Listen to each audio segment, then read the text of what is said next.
After the obedient vegetarian girl swallowed the first piece of raw meat in her life, the beast inside her that had been imprisoned for 16 years finally broke free. From secretly taking cooked patties in the cafeteria, to sneaking bites of rotten flesh in the morgue, and even gnawing on her own relative's finger, her vegetarian faith collapsed instantly under the flood of saliva. Her craving grew wildly with the scent of blood, and under the pull of morality against instinct, she began to blur the line between lust and appetite. She wanted men, and she wanted meat, until it ultimately turned into a desire for human flesh. Today we are going to watch the awakening of this girl, Grave. The story begins with a vegetarian family, where a single meatball accidentally landed on the daughter's plate, and the furious mother stormed into the kitchen to cause a scene. In this family, even the slightest touch of meat would trigger an allergic reaction, mild cases leading to skin eruptions, and in the worst case, the complete loss of humanity. Today was Justine's first day of school, and her parents drove her to a veterinary university nearby. From Justine's gloomy expression, it was clear she felt resistant to the new environment. She had been wrapped since childhood in a cloak of moral purity and was a perfectly obedient girl. Her parents were also very uneasy about her first time living on her own. The good news was that this university was their alma mater, and Justine's older sister Alexia had enrolled 2 years earlier. She was now a third-year student and could somewhat look after Justine. But when her mother told Justine to call her sister to come meet her, Alexia did not answer. At that very moment, Alexia was already planning something big.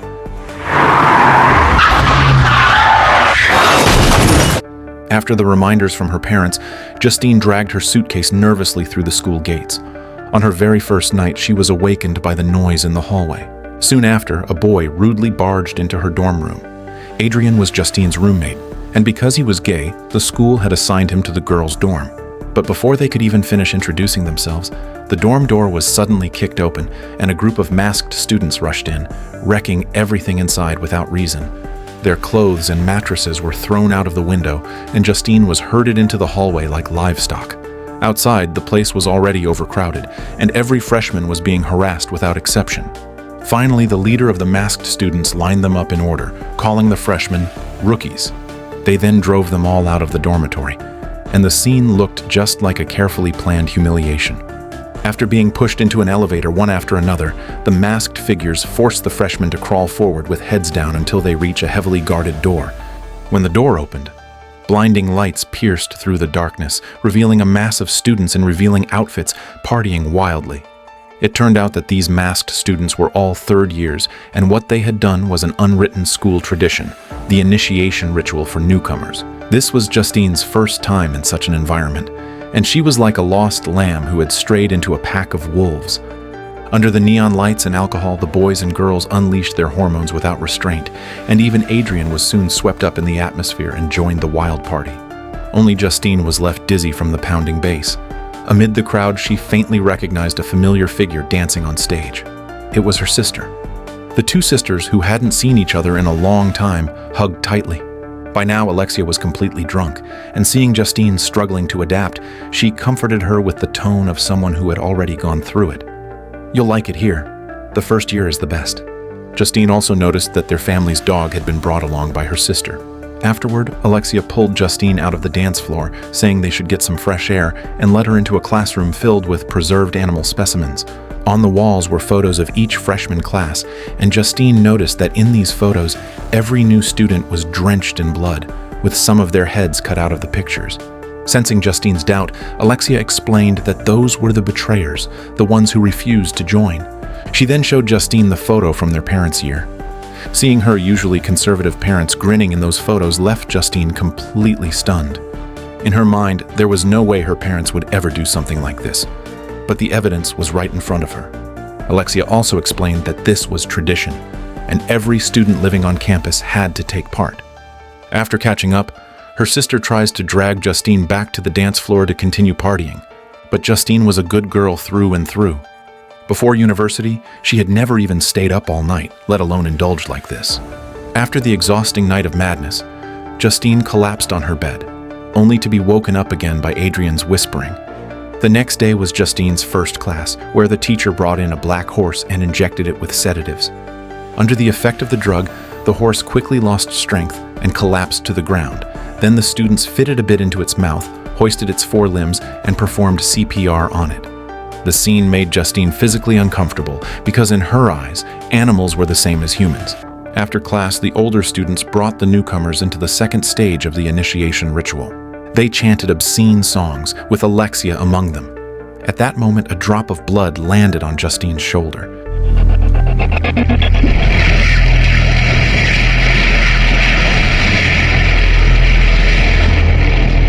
The seniors also take what they call a traditional group photo for this year's freshmen. Mais d'abord, vous allez devoir apprendre à être unis, apprendre à obéir, apprendre à être de bons bisous. Bisous, à partir de ce moment, vous ne vous adresserez à vos anciens qu'en ces termes. Vétéran ou vénérable. On répète après moi. Vétéran. Vétéran. Oh. Vétéran. Vétéran. Ça c'est bon. Et vénérable. Vénérable. If the freshmen refused to do as they were told, their heads would be cut out of the group photo, turning them into the betrayers Alexia spoke of, and from then on they would be targeted and treated differently. This welcome ritual was the school's tradition, and everyone had been through it. It was clear that these seniors had transformed from once being the bullied into becoming the bullies, and this tradition was the process that assimilated them. After setting the rules, the seniors lined the freshmen up again for the final part of the ritual. They placed foul-smelling rabbit kidneys into jars and forced the freshmen to eat them one by one, claiming it was to desensitize them for future animal experiments. But for Justine, who had been vegetarian all her life, this was unbearably difficult. She tried to explain that her family never touched meat, and even offered to let her sister vouch for her. But what Justine never expected was that her sister, who had once strictly followed vegetarianism at home, now calmly ate the rabbit kidney right in front of her, and even forced her to eat it too. Allez, je te regarde. Ouvre. Although Justine immediately turned away and spat it out, the taste of meat still lingered on her tongue. During mealtime, her classmates discussed a disturbing topic, asking if a monkey contracted an illness after being assaulted and you went to the zoo to treat it, would you perform the surgery as carefully as a doctor normally would? Je suis sûre qu'un singe, il souffre autant qu'une femme qui se fait violer. Donc une femme qui se fait violer et un singe qui se fait violer, pour toi, c'est la même chose. Ben ouais. Mais je sais pas, c'est pas fou ce que je dis. Because of the rabbit kidney, Justine's body began reacting with allergies. During the aptitude test, her entire body was overwhelmed by an unbearable itch. That evening, she tossed and turned in bed, her skin covered in red rashes, and the more she scratched, the worse it became. Justine realized the seriousness of her condition, and she recalled the image of that restrained black horse. Several ropes pulled it from different directions, and one harness prevented it from running too fast. This scene symbolized her own repressed inner self under her parents' control. The next day, Justine hurried to the infirmary, and when the doctor saw her injuries, she instinctively assumed it was the result of Justine being intimate with a male student. But Justine quickly defended herself, saying she had never been involved with boys, after ruling out the possibility of infection. The doctor guessed that Justine must be a freshman, and that her symptoms came from food allergies. The doctor had also heard of the school's unwritten traditions, so the doctor told Justine a story about a heavyset girl. Back when she worked in a hospital, a girl about Justine's age once came in for a blood test. She was tougher than most kids, and she wasn't afraid of the needles. But after finishing the test and putting on her clothes, she suddenly began to cry. When the doctor asked her why, the girl said sadly, "You're the first doctor who didn't mention my weight." She explained that the interns had all passed her around, refusing to give her the injection, claiming her arm had too much fat. Mais pourquoi elle s'est pas plainte? Elle aurait sans doute préféré être dans la moyenne. Vous situez où, vous? Moyenne. Bon bah alors, trouvez-vous un coin tranquille et attendez que ça passe, hein, parce que ça remue toujours un peu en début d'année. After leaving the infirmary, Justine ran into an older student, and simply because she hadn't walked with her head lowered, she was stopped and harassed. The upper-class woman scolded Justine for not wearing revealing clothes as required, and as punishment, she forced her to attend class all day wearing a diaper. To avoid further trouble from these so-called seniors, Justine borrowed a dress from her sister. But Justine still couldn't accept such exposed clothing, so she simply put the dress over her sweatshirt. The clumsy high heels made her walk awkwardly, drawing stares from the other students. In the cafeteria, Justine paused in front of the meat counter. Her taste buds, awakened by that rabbit kidney, now craved meat intensely. So, while no one was watching, She stole a patty and hid it in her clothes, but before she could leave the cafeteria, she was caught. To fulfill Justine's fantasy for meat, Adrian took her on a bus, saying he would bring her to a very good restaurant. On the way, they came across a traffic accident where the driver was badly injured and covered in blood. This scene captured Justine's full attention, as if her body was changing from the inside out. She became unusually sensitive to the smell of meat, able to detect the allure of blood like a wild animal. After nightfall, they finally arrived at the restaurant Adrian recommended and bought 2 hot dogs. This was the first time Justine willingly ate meat, and biting into cooked flesh gave her an experience she had never felt before, though at the same time, she felt it still wasn't enough.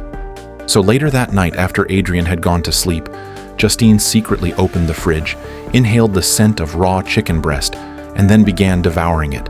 At that moment, Justine felt reborn. The next day, the teacher called her to the office because Adrian's test results were unusually high, and the teacher suspected that Justine had helped him cheat. During the teacher's scolding, her ego and superego clashed, and Justine unconsciously began chewing on her own hair as a substitute for eating meat. By the time the teacher finished, she had swallowed an unknown amount of hair, and a violent wave of nausea surged into her throat.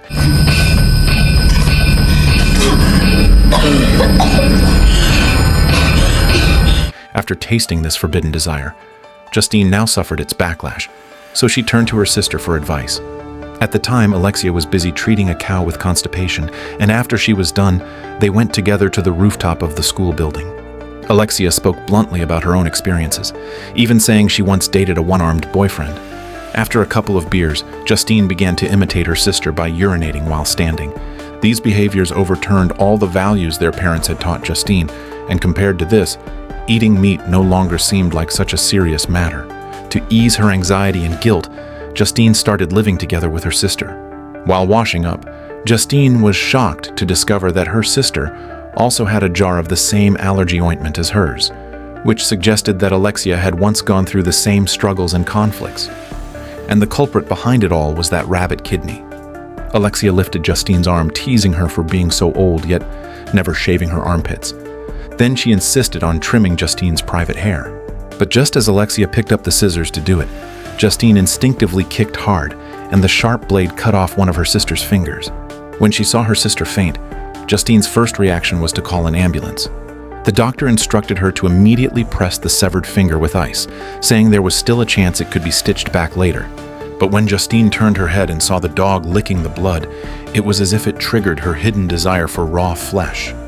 She stared greedily at the finger in her hand that was still bleeding, then glanced at her unconscious sister, and finally, she could no longer resist the temptation of blood and flesh, and began to nibble bit by bit.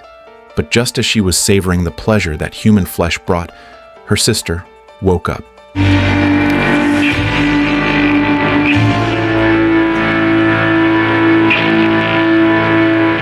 This incident alarmed their parents, but when asked what had happened, Alexia deliberately helped Justine conceal the truth and pushed the blame onto the dog.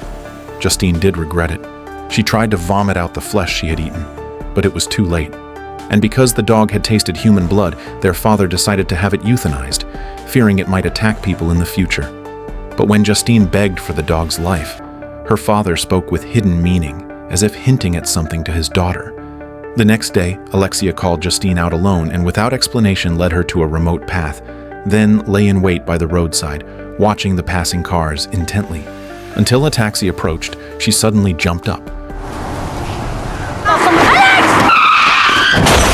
When the camera followed Justine's steps to the scene of the accident, Alexia was completely unharmed. The taxi driver had swerved sharply to avoid Alexia, crashed into a tree nearby, and died on the spot. This echoed the scene shown earlier when Justine first entered school, and it was clear Alexia had done this before. At that moment, Justine still didn't understand her sister's behavior until Alexia began tearing at the dead driver's flesh right in front of her, and Justine was utterly shocked. She could not imagine that her sister had sunk so deep into bloodlust. At this point, Justine was caught in the struggle between desire and reason, craving the satisfaction of human flesh, yet fearing she was becoming a monster. After that, Justine's desire for human flesh grew even stronger, and when she was helping Adrian put on protective gear, she would stare blankly at his skin. Watching Adrienne play soccer bare-chested, her hunger and her physical desire surpassed her limits, causing her nose to bleed. Première leçon de séduction, être une pute avec éducation, se moquer du sexe après la mort, connard, je te préfère durer froid, t'es moins bavard. Sexe après la mort, sexe après la mort, t'es jolie, mon cœur te c'est pas.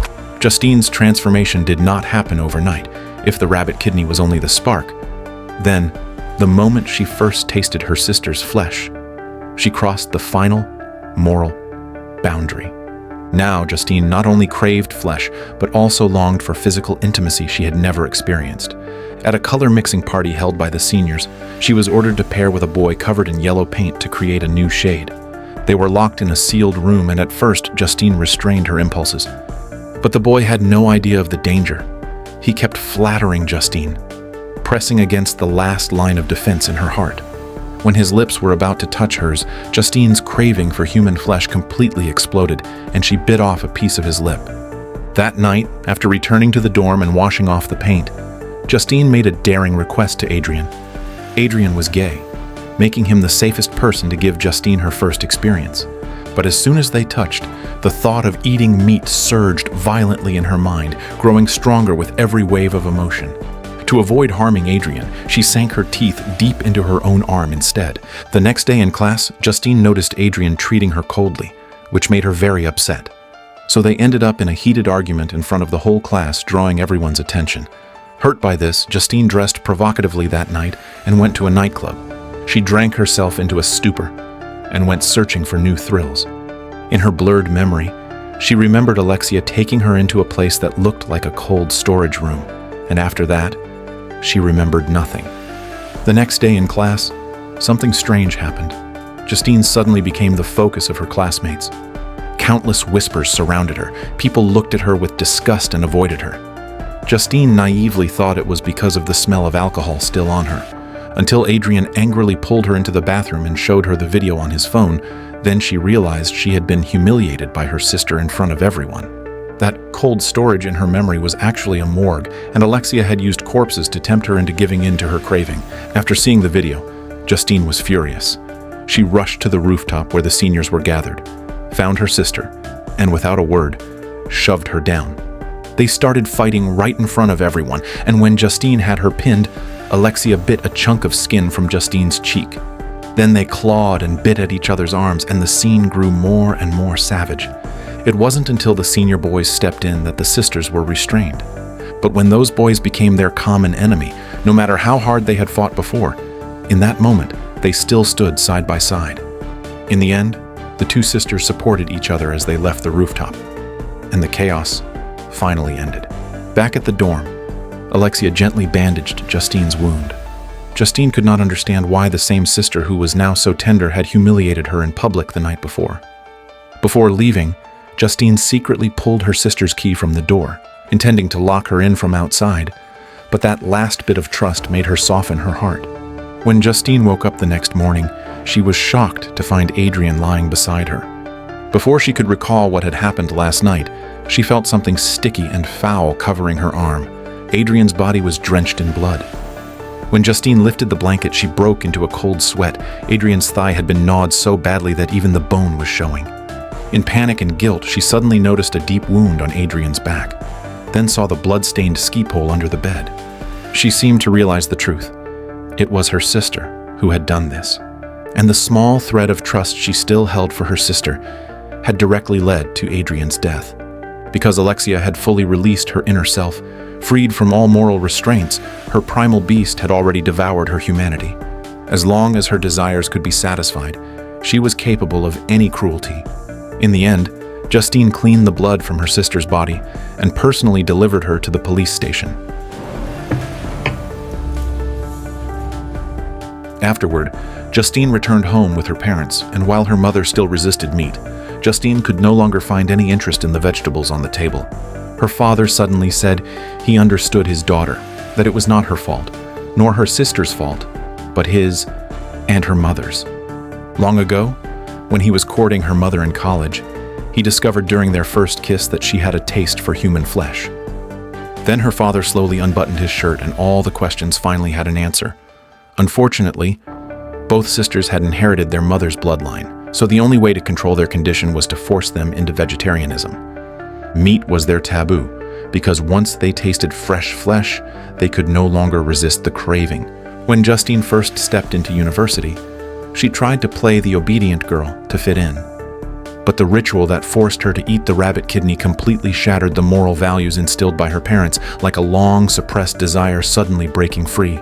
That single bite of raw meat not only opened her taste buds, it also awakened the primal impulse hidden deep inside her. Her desire escalated step by step, from cooked meat to raw, from animals to humans. This was a full-blown rebound. It is like children raised under strict discipline. Once they face temptation or impact from the outside world, their rebellion can become even stronger. Alexia was the clearest example. As someone who had gone before her, she acted as both guide and tempter for Justine. She satisfied her own desires through self-destructive hunting, and one day she might miscalculate and be killed by the very danger she created. But Justine did not completely become a slave to desire. Instead, she struggled painfully between instinct and reason, between biting and restraint. This process of moral self-control may be the truest portrait of growing up. She does not need to destroy the beast within, but she must bravely face it, understand its existence, and eventually achieve reconciliation with herself. That's all for today's video. Thank you for watching, and see you next time. Mais je suis sûr que toi, tu trouveras une solution, ma puce.